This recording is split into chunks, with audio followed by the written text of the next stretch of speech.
The opioid crisis hitting taxpayers in the pocket, and it's really being felt in Portage County this year. Only on News 5, Kevin Berry learns how it's creating bigger demand on funds that aren't growing to match. The Portage County jail expansion project is supposed to cost about $21 million. And right when Sheriff David Doak says he needs to hire more staff to man it once it opens up, at the same time, he's worried about layoffs.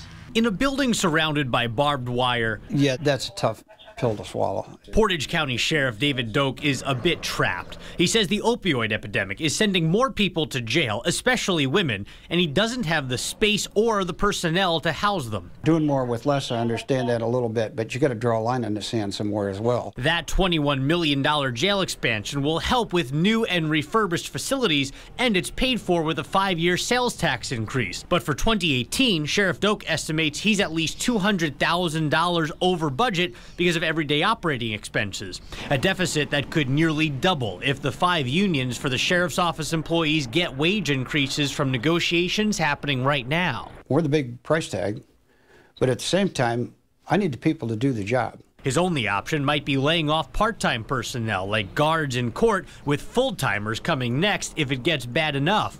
He'd have to fill those gaps by paying more in overtime. It's affecting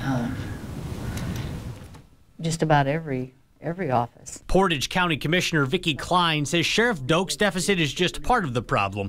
Other offices have already asked for more money to help them handle the increased workload from the opioid crisis too. And for 2019, the one judge has ordered his budget, which has never happened. That means the county would be forced to give the judge the roughly $300,000 he ordered. Even once the problem for 2018 is solved, Klein says 2019 could bring the same problems all over again, because handling the fallout from the opioid epidemic isn't getting any cheaper. Our revenues are not going up, our expenses are going up.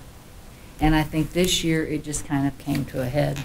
Commissioner Klein says because she's trying to balance increasing costs related to the opioid epidemic with the same revenue from one year to the next, this is her hardest budget year yet.